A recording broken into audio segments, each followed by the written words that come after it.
What's up, guys? Welcome back to Boost Brothers Garage. In this episode, we are continuing the work on the 996 Twin Turbo. Stay tuned.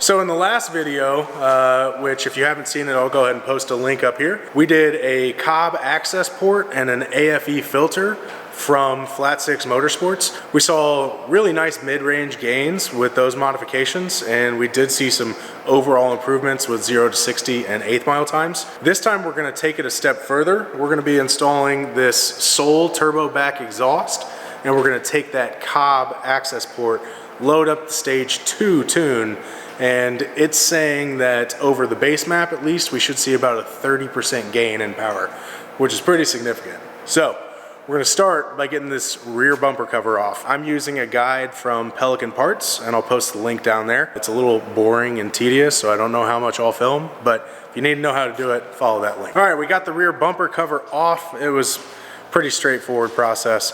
Followed the online instructions, and she popped right off. We went ahead and we started with pulling the tips off. That's just one 13 mil bolt on each side. We had to spray a little WD-40 around the inside of the tip to get it to turn and pull off. We're now working on getting the bolts off of the nuts off of the studs on the turbo.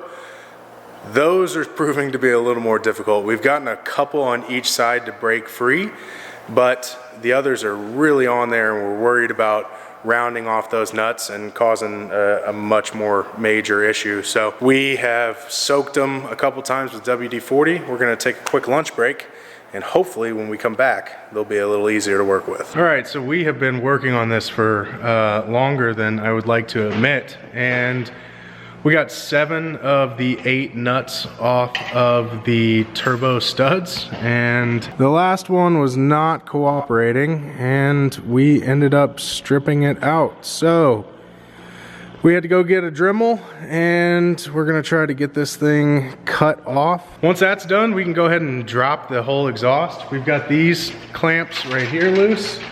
So these 2 clamps, along with the nuts on the turbo, and getting the tips off, that, as far as I know, is everything. We're gonna find out soon, but you can already start to move this exhaust a lot. Once we get that last nut off, I'll grab the camera and we'll drop this thing down. We finally got it. 2 hours probably? Yeah. Probably 2 hours messing with this one nut.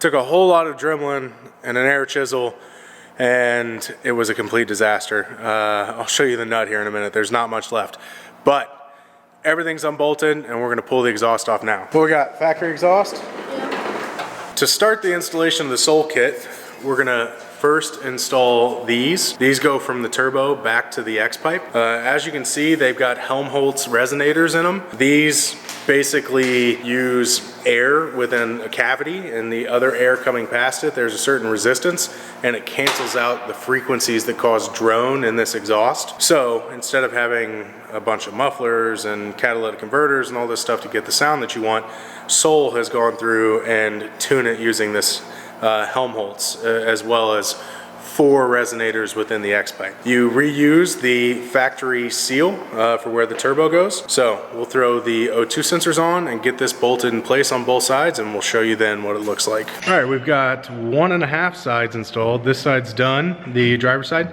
and my buddy is finishing up the passenger side right now. As you can see, we've got these bolted to the turbo. We got the O2 sensors all bolted up. These have a ton of fingerprints on them right now. This finish on the Soul exhaust is like a blasted satin finish, and when you're installing it, it looks terrible. But based on our previous experience, when you're done, you actually just take a microfiber towel, which they include with the kit, and WD-40, and you wipe the whole system down, and it cleans all those fingerprints off, and it just looks amazing. So if you don't do that, some of the grease and stuff from your fingerprints will actually be permanent on the exhaust, so make sure that you clean everything off really good before you start the car. We're gonna finish bolting this side up, and then we're gonna get the X-pipe up there, which is the main part of the kit, so it's exciting. We put the X-pipe on loosely, so you slide the clamps onto the, I'm gonna call them down pipes. I think Soul calls them catless pipes.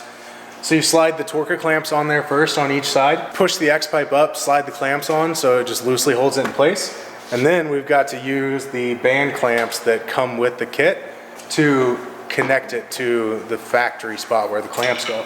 And that's what holds everything in place. All right, we got the clamps on. We've got the X pipe centered up. So now we tighten these clamps down and we tighten the Torque clamps up. And then all that's left is the pipes that come out to the tips themselves.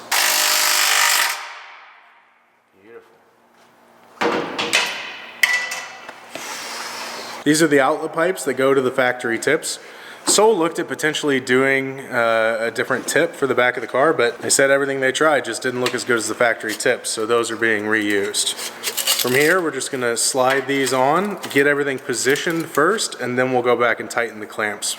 Before we finalize the tip location, we're gonna have to put the bumper back on, but before we even do that, we're gonna go ahead and start the car so that we can make sure there's no exhaust leaks. And in order to do that, we're first gonna go back and clean the entire system, like I said.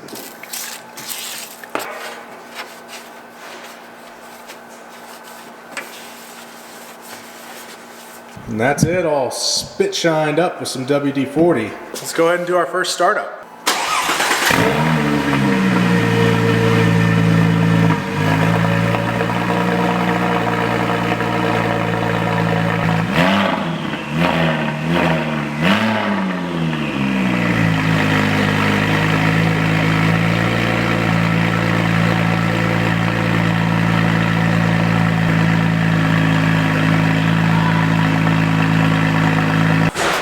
All right guys, we got the exhaust done. I got a hold of John at Flat 6 Motorsports, who supplied us with the Cobb access port and the AFE filter. I got him to send me the stage 2 maps for the Cobb access port, got those all loaded onto the access port, and I'm gonna put that into the car now. And then we get to go take it for a drive, see how much extra power we're making with the exhaust, the new 0 to 60 and 1/8 mile and 1/4 mile times, and how good it sounds.